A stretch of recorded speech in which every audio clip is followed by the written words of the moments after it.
Welcome back to the channel. You're watching the second part of how to run a sub-3 marathon. If you've missed part 1, you should be able to find it up here.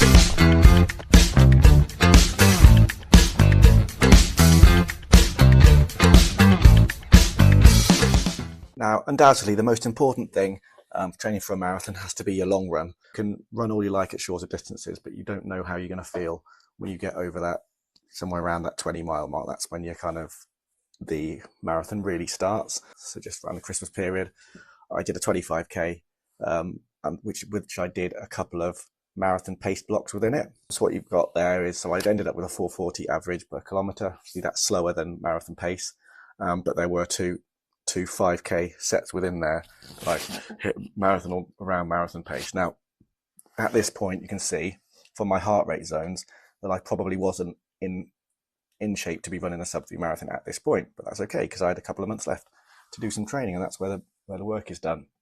Now, so if you'd have a look, I should really be, the majority of that should be in zone 3 really. So I spent quite a lot of time in zone 4, which is kind of the threshold zone, and that's not ideal for marathon training.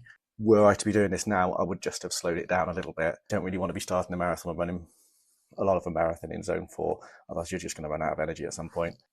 But again, at this point, I didn't really know that. But what I would say is with this particular run, I probably would have kept an eye a little bit more on my heart rate and dropped those marathon paces down a little bit. So we have a look at the next one. This was done, let's go a week later. So again, this one now, it's similar, but I went on a hilly course this one, so it was just a run. I didn't necessarily put any marathon pace blocks as such, but I was just running at a kind of comfortably hard pace. Don't do sessions every week necessarily. Every other week is fine to put actual marathon pace work in there. But it's completely up to you how you do it and how your legs are responding and how you're recovering. But I found just, again, getting out there, I put the mileage up a little bit just so getting out there with time on my feet really helped for me. That one, again, it was slightly more time in the in zone 3, which is where I want to be, and a fair bit of easy stuff at the start as well, which is always good. I think this is my first one over 30k. I've gone out at around marathon pace for most of it here. Now again, it's up and down hills, so it's quite hard to kind of judge it in that, but just where I live, there are some great hills and it's really good for your strength. Again, not great for your specific marathon pace efforts that you need to do, but it is really good for the training. And again, as you can see, because of the hills, I'm kind of in the wrong zone again. But again, it's all time on feet and all helping out. This is the most important one that I did and was the most specific one to the marathon. So there will be a couple of runs you'll need to do that need to mirror the course that you're going to be running on. So I think the Great Welsh Marathon had around just 150 or so meters of elevation. So I found somewhere close to me and I kind of did laps round and round. So I think it's 6-7k laps to try and mimic the course, but also enable me to practice in running fuel and water intake. So what I would do is I would put up my bottle on my fence post and then I would do laps and come around, have a gel, pick my bottle up, practice doing that at marathon pace, drink the bottle and do a little loop around my block and then put my bottle back and then carry on with the run. So it's similar to what I'd be doing in the marathon. So with this run as well, I also wore all the kit that I was going to wear in the race. So I wore the shoes I'd wear, I wore the shorts so I could put all my gels in them, socks. Another thing that you really want to watch out for when you are racing is that sometimes they might have energy gels or different energy drinks on the course. Now that's absolutely fine to do if you want to, but I would suggest just doing what you're used to, because you never know, you do not want to have any stomach issues on the day. Now I'm not someone who has a particularly bad stomach, so I probably could get away with drinking something else, but at the same time I would be worried about it just in case if it's something you've not had before. In that circumstance, you don't know how you're going to feel. So unless you're feeling awful, because sometimes if you are feeling really bad, you might want to take one of their energy drinks, and that might help you because you really need it, but that's because something will have gone wrong. I wouldn't advise doing it, just grabbing something off the side of the road just because it looks nice. I mean, just stick to what you've practiced. That'll be the best way forward. You just need to do that race practice run that is as similar to the race as possible so that you know how it's going to feel. And the only thing you're not going to feel is how you feel for the last 5 miles or so, 5 or 6 miles. But apart from that, you're going to know the rest and you're going to know how it feels and how your body responds. But you don't push yourself to the point where you're damaging your body so that you can't recover and keep your training going.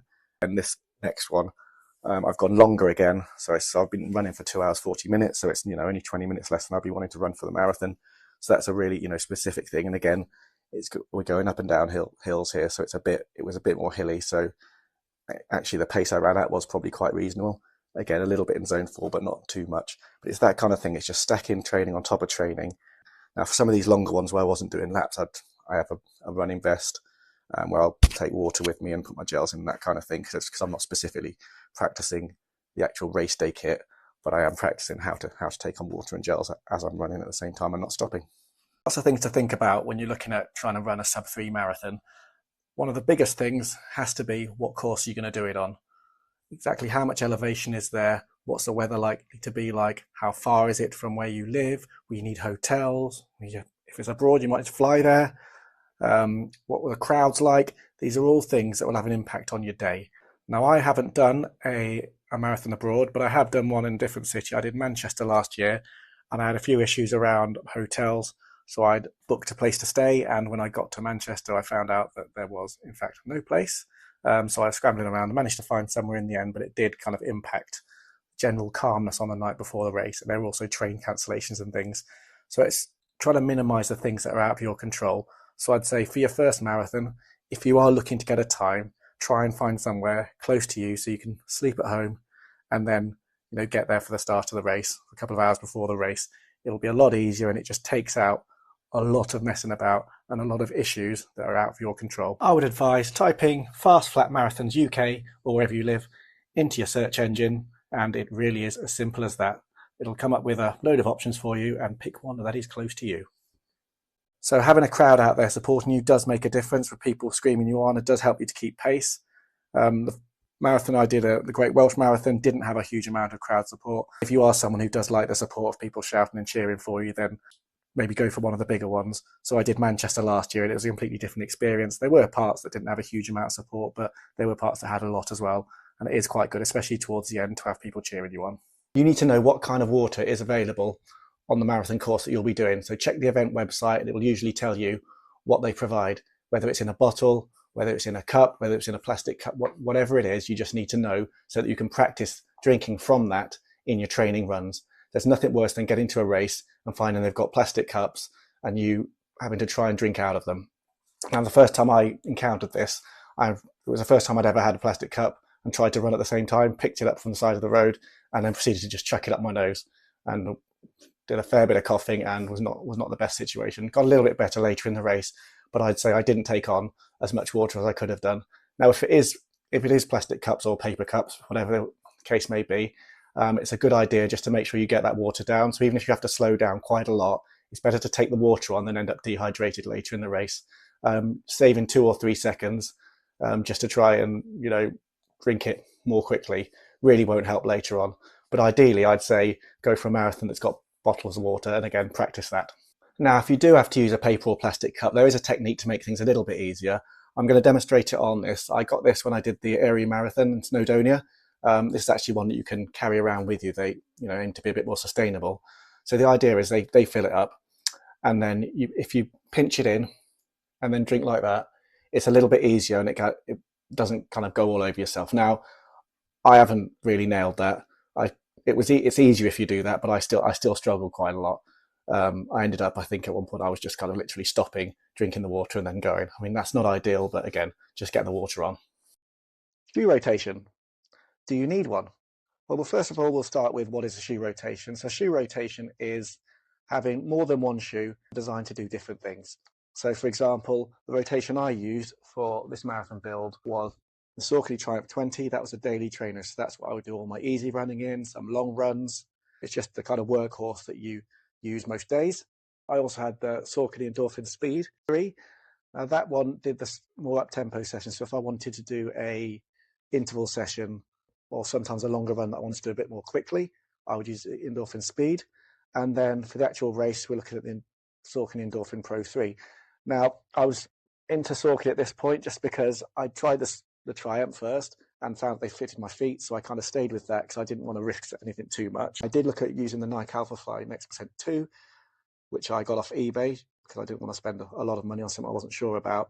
but I found that I got a blister and they were just a little bit uncomfortable, although very fast, because I did a couple of long runs in them that went well in terms of pace and heart rate and things, but I just ended up with blisters and I did not want to have to be dealing with that in the marathon. If you don't want to buy that many shoes, which I completely understand some people might not want to or might not have the funds to, I'd go for something similar to the Endorphin Speed 3. Obviously that's an old version of the shoe now. There's a 4 and a 5 out. I've got the 4 and I like that. They're not always the same, so if you really like the 3, the 4 might not be for you necessarily, but that's just kind of luck of the draw sometimes with the way these manufacturers treat their shoes. They like to put in new foams and various different upgrades. I'd say have a look at some shoe reviews from people that you trust, because I find that there's a couple on YouTube that I think, right, they run in a similar way to me or like similar shoes to me, so I'll see what they say about it. But ultimately, you don't really know until you get it on your foot. Lots of brands have got some really great shoes out. I would say if you buy a Super Trainer from any of them, it's going to be pretty good for you, and I don't think you'll go that wrong. Again, it's not the shoe that does the training, it's you. Thanks for watching. Please remember to check out part 3 and also like and subscribe. See you soon.